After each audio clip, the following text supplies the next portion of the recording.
কোটা আন্দোলনের সাথে ডক্টর মোহাম্মদ ইউনূসের সম্পৃক্ততা খুঁজে পাচ্ছে ওবায়দুল কাদের এবং আওয়ামী লীগ গঙেরা। আপনারা জানেন যে বাংলাদেশের অন্যতম একজন সিনিয়র সিটিজেন, ইন্টারন্যাশনাল ব্যক্তিত্ব, Nobel laureate doctor Mohammad Yunus, যার সুনাম সুখ্যাতি দেশ বিদেশে সমগ্র জায়গায় রয়েছে, যিনি বাংলাদেশের পতাকাকে সম্মানিত করেছেন, সুউচ্চ মর্যাদায় পৌঁছেছেন বাংলাদেশের একজন ব্যক্তি হয়ে বিশ্বের দরবারে।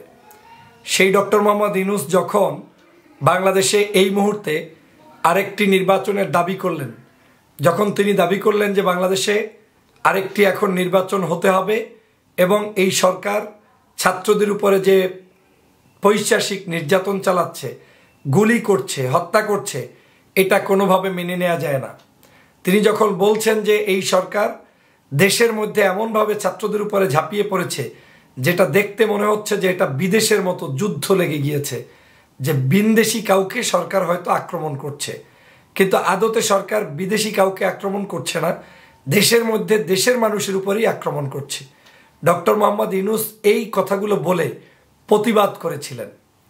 ডক্টর মোহাম্মদ ইউনূস বলেছিলেন যে বর্তমান যে সমস্যা, এই সমস্যার সমাধান করতে হলে একটা মাত্র উপায় বাংলাদেশে এখন আছে, সেটা হচ্ছে নির্বাচন, এবং নির্বাচন দিতেই হবে। ডক্টর মোহাম্মদ বলেছিলেন যে গণতন্ত্র উদ্ধার করতে হবে, জনগণের ভোটাধিকার প্রতিষ্ঠিত করতে হবে, এবং নির্বাচনটা হতে হবে নিরপেক্ষ নির্বাচন, যেখানে সত্যিই মানুষ ভোট দিতে পারে। এই কথা বলতে একদিন দেরি হইল না, আজকে এর মধ্যে কোটা সংস্কার আন্দোলনে ডক্টর মোহাম্মদ ইউনূসের সংশ্লিষ্টতা খুঁজে পায় কে? কাউয়া কাদের। এই কাকা কাদের এখন যদি আজকের বাংলাদেশের মানুষের কে ডক্টর মোহাম্মদ ইউনূসকে ভুলভাবে উপস্থাপন করেন, বাংলাদেশের মানুষ তো ডক্টর মোহাম্মদ ইউনূসকে ভুল বুঝবে না। অনেক সহ্য করেছে। আমরা তো ডক্টর মোহাম্মদ ইউনূসের কাছ থেকে বহু কিছু এক্সপেক্ট করেছিলাম। আমরা আশা করেছিলাম যে তিনি অন্ততপক্ষে দেশের ক্লান্তি লগ্নে বাংলাদেশের সত্যিকার চিত্রগুলো দেশে বিদেশে ফুটিয়ে তুলবেন। অনেক দেরিতে হলেও ডক্টর মোহাম্মদ ইউনূস তার উপলব্ধিবোধের জায়গা থেকে বাংলাদেশের মানুষের পক্ষে দাঁড়িয়েছেন। তিনি ভোটের কথা বলেছেন, তিনি আপনাদের হত্যার কথা বলেছেন। তিনি বলেছেন যে আমি যখন এই হত্যা হয়, কারফিউর মধ্যে আমি বাংলাদেশে ছিলাম, আমি দেখেছি কোনো শিক্ষার্থী কোনো প্রশাসন বা কোনো সরকারের উপরে আক্রমণ করে নাই, বরং শিক্ষার্থীদের উপরে প্রশাসন আক্রমণ করেছে এমনভাবে যেটা কোনো যুদ্ধে সাধারণত ব্যয় হয়। তিনি বলেছেন যে অস্ত্র, যেই বাহিনীগুলো আমার শিক্ষার্থীদের পিছনে তাদেরকে জুলুম করতে ব্যয় করা হয়েছে, নামানো হয়েছে, এটা যুদ্ধেও অনেক সময় নামায় না। আর তাই তো দেখলাম বাংলাদেশে ইন্টারনেট শাটডাউন, কথা বলার অধিকার বন্ধ, যোগাযোগ বন্ধ, বিদেশ থেকে রেমিটেন্স যোদ্ধারা বাবা মায়ের সাথে কথা বলতে পারছে না, কিচ্ছু করা যাচ্ছে না। তখন এই ফেসিবাদ আপনার এই বাংলাদেশের মানুষদেরকে কি নির্দয়ভাবে হত্যা করেছে। শিশুকে হত্যা করেছে, দেয়ালের পিছনে লুকিয়েছিল, দেখেছেন তো। পুলিশ খুঁজে খুঁজে বের করে তারপরে তার মাথায়, পিঠে, বুকে গুলি করে তারপরে মৃত্যু নিশ্চিত করে চলে গিয়েছে। শিশু, সে তো শেখ হাসিনার জন্য কোনো থ্রেট নয়। এরকম করে আপনি প্রত্যেক জায়গায় দেখবেন, বন্ধু তার বন্ধুকে ক্যারি করতে পারছে না, নিয়ে যেতে পারছে না, বন্ধুর সামনে বন্ধুকে বুকে পেটে গুলি করে মেরে ফেলে শেষ করে দিয়ে গিয়েছে। বাচ্চা বাসায় বসে আছে, জানলার ফাঁক দিয়ে তাকিয়েছে, শেখ হাসিনার সেই হেলিকপ্টার উপর থেকে গুলি করে হত্যা করে চলে গিয়েছে। আর বলছেন হেলিকপ্টারে পানি ছিটাচ্ছেন। কতটা পৈশাচিকতা, কতটা নির্মমতা, কতটা ভয়ানক চিত্র বাংলাদেশে শুরু হয়েছে, সেটা আওয়ামী লীগের চেহারায় ধরে না। আওয়ামী লীগ এটা জানতে চায় না। কুকুর বাংলাদেশে খাবার নিয়ে যায় না, কিন্তু বাংলাদেশে মানুষ নামের এই পুলিশ, যারা এই কুকুরের চেয়ে নিকৃষ্ট হয়েছে কিনা আমার প্রশ্ন, যে আকিকার খাবার কেড়ে নিয়ে তারপরে তারা সেখান থেকে খাচ্ছে আর ওই লোকের ফোন চেক করছে। এটা কি কোনো ৭১-এর সেই হানাদার বাহিনীদের কোনো কাজ? এটা কি কোনো কথা? এটা কি বাংলাদেশের এটা কেন এরকম হচ্ছে? নিজেকে একবার প্রশ্ন করেন যে আপনি কি আপনার স্বাধীন দেশে আছেন না নাই? এইভাবে করে সমগ্র দেশের চিত্রটা এরকম হলো। আর তখন ডক্টর মোহাম্মদ ইউনূস সাহেব বললেন যে বাংলাদেশে এই সমস্যার সমাধান করতে হলে একটা উপায়, সেটা হচ্ছে নির্বাচন লাগবে। সরকারকে প্রত্যাগ করে যে কোনো মূল্যে একটা সুষ্ঠু সুন্দর নির্বাচন দিতে বললেন। নির্বাচিত সরকারই পারবে দেশের সমস্যার সমাধান করতে। আর যদি এটা না হয়, ইউনূসের ভাষ্যমতে এই আন্দোলন শুধু বাংলাদেশ নয়, সার্কভুক্ত অনেক দেশে ছড়িয়ে পড়তে পারে, যেটা সমগ্র দেশের জন্য ক্ষতিকর হবে। অতএব সেই জায়গায় কেন আপনাদের মিথ্যাচার? কেন ডক্টর মোহাম্মদ ইউনূসকে আপনারা এত ভয় পান?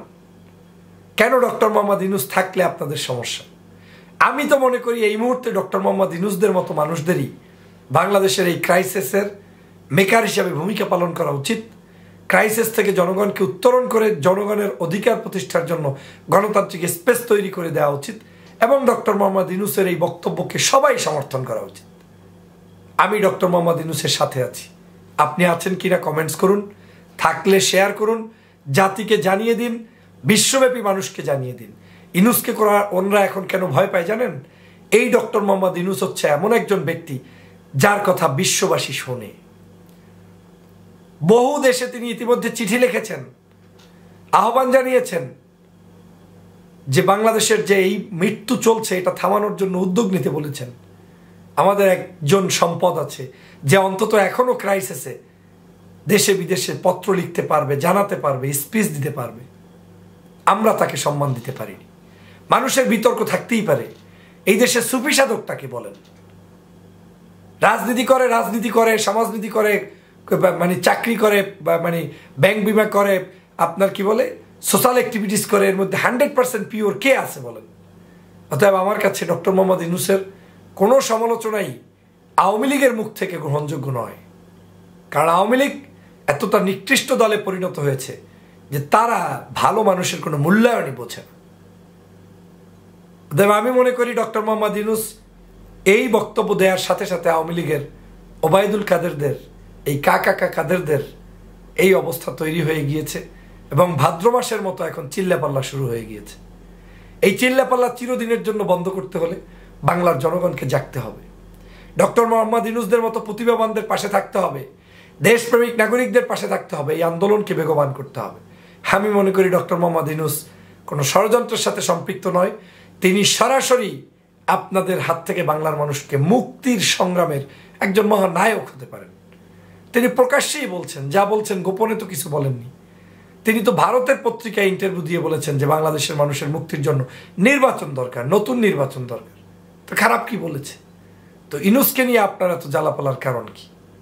ডক্টর ইউনূসের এই বক্তব্যের মধ্য দিয়ে আপনাদের পতন হচ্ছে ধারণা করেই আপনি ক্ষিপ্ত হয়েছেন। আশা করি আপনাদের পতন হবে, বাংলার জনগণ আপনাদেরকে পতন ঘটাবে। এদেশের মানুষ স্বাধীনতা সংগ্রাম তারা তাদের হারানো সেই ঐতিহ্য উদ্ধার করবেই করবে ইনশাআল্লাহ। সে কারণেই আমি সমগ্র দেশবাসীকে বলবো, আপনারা দল মত জাতি ধর্ম নির্বিশেষে ঐক্যবদ্ধভাবে এই ফেসিবাদের বিরুদ্ধে কথা বলুন, ঐক্যবদ্ধভাবে আওয়াজ তুলুন, জনগণের অধিকার প্রতিষ্ঠার জন্য রাজপথে নামুন এবং ছাত্রদের যে জীবন কেড়ে নিয়েছে, শত শত নাগরিককে যে হত্যা করেছে, তাদের সাথে চিরদিনের জন্য আওয়ামী লীগের এই তামাশা বন্ধ করতে সরকারের বিরুদ্ধে এখনই মাঠে ঝাঁপিয়ে পড়ুন।